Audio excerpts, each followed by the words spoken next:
Welcome back to your Day 3 training on iAuthors. I'm your instructor, Tiffany Casey, and let's go ahead and let's jump right back in. What we're going to discuss now are audiobooks that you can access to utilize in your classroom. It's very, very useful tool. I know that I get tired of hearing my own voice, and sometimes I get concerned that my students may tire of hearing my own voice read the stories to them. I try and play all the little characters and change my voices, but sometimes, it gets a little mm, less exciting and less interesting for my students. But what I have found to really enhance those opportunities to read to my students for reading time are to utilize audiobooks. So far as sources for obtaining audiobooks, I'd recommend that you go, of course, here to your library. Speak with your librarian or your media specialist and see what they have readily available to you.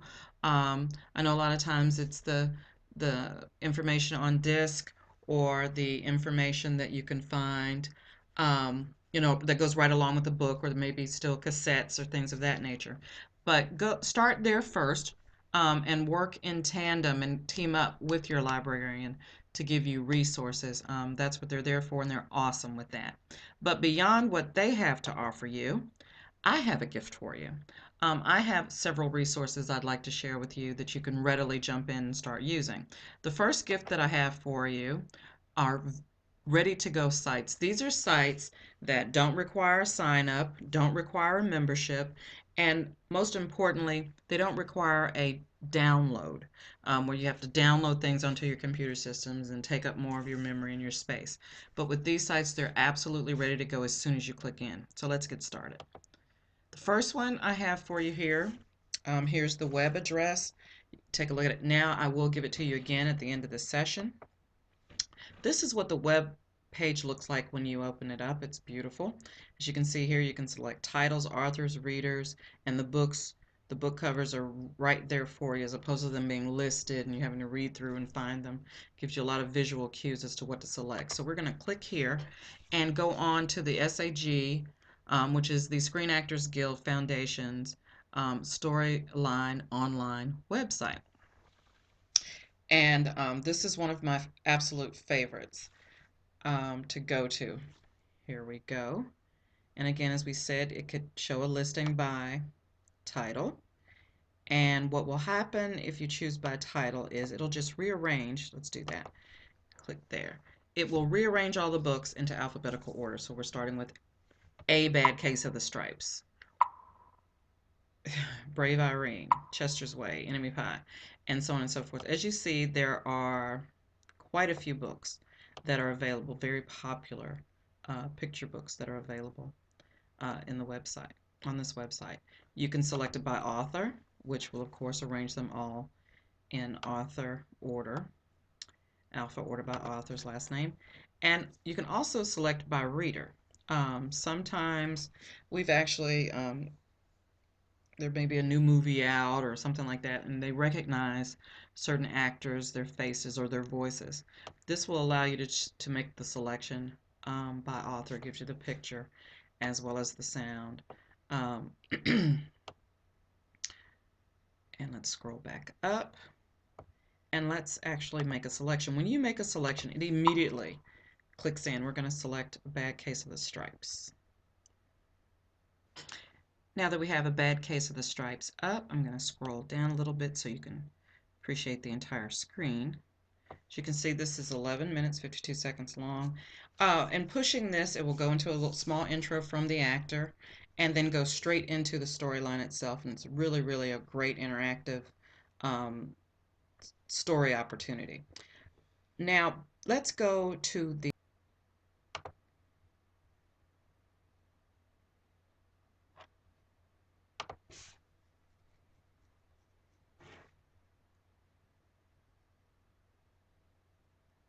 And I'm back, and if that wasn't one of the greatest gifts, I have another gift for you.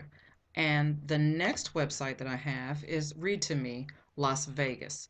And it's read primarily by people who have acts actually in Las Vegas, but it's still very, very interesting, as you will see.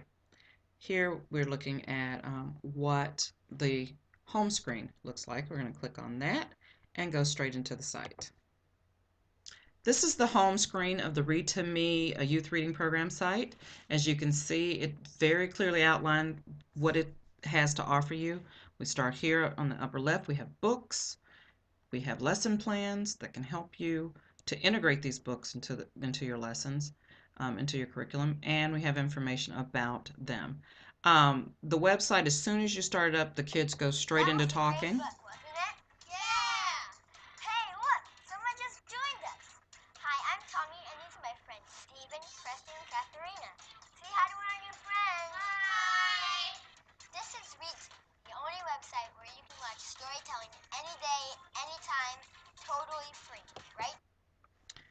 And I will have to add, it is not the only website where you can do that. It may have been when they first started, because I'm going to share more with you. But we're going to go up here and we're going to select books and see that they have an absolutely wide selection of books to select from that are all brought to life by their authors. Here is Duck and Cover. We have Fancy Nancy. And we have Duck Soup. When you click on View Video, you can either click View Video, you can go here and click the title of the book, or you can click here for the author's picture. We're going to click the Fancy Nancy cover for the book. And it goes straight in and loads and starts. I'm going to pause so you can hear my voice. And what you can do, which is very easy to do, click here and expand your screen. And we can go back and actually play. And now we're back, and it must be your lucky day. I have yet another gift for you. Here's another really great resource, lightupyourbrain.com. This website is, it has games and other things, but the audio stories are really, really good. It does not have for you the visuals. It has just the sound. So if you find the visuals to be somewhat distracting or not, if you need to, put a child at a system at at a netbook or a laptop alone or in a very small group, and you don't want all of the visuals, you want them to just listen to the stories, this website gives you that. So here we are on their main page, Light Up Your Brain, and we'll scroll here. We'll see the little menu, select Stories, and what will load is a full list of all the stories that they have available. We'll scroll down and you can see these are all the free audio stories that they have for children. Got the Three Little Pigs, and it also tells you exactly how long the recording may take. We're going to select Three Little Pigs. It gives you a quick little blurb about the story if you're not quite sure of the title that you're looking at, if it's appropriate or not. It also gives you all of the text in print. So for the first and the second graders, where they're reading more independently, this is a wonderful opportunity to have the author, and I'll go ahead and push play, to have the voice in the background, and then the students actually following along with the text. So if there's a word that they're struggling with, they can actually find it. And since she did not have enough to give them to eat, she sent them out on their own to seek their fortune. And we'll pause and take a look at yet. And here we are again, and as promised, here are the three websites, Storyline Online, Read to Me LV, and Light Up Your Brain. These are the web addresses as promised, and you're going to need to come back to the screen and take a look at it for your next challenge. And here we are. This is your take. Your take. I want you to select one of those sites, one of the three that we just looked at, and choose a story from one of those sites. I want you to review it or listen to it if you choose the latter one. And make sure that you know the beginning, middle, and end of the story. You must do this before you proceed on to the next. You will need to build with the story base. If you use the video portion, you need to take note of which author or actor portrayed that video, and Really pay attention to what's being said because it's going to be your turn to show what and demonstrate what you've heard and what you've learned. Take 30 minutes and I'll see you back in the next training video. And again, I'll see you back in 30 minutes. Please proceed on to the next training video in 30 minutes.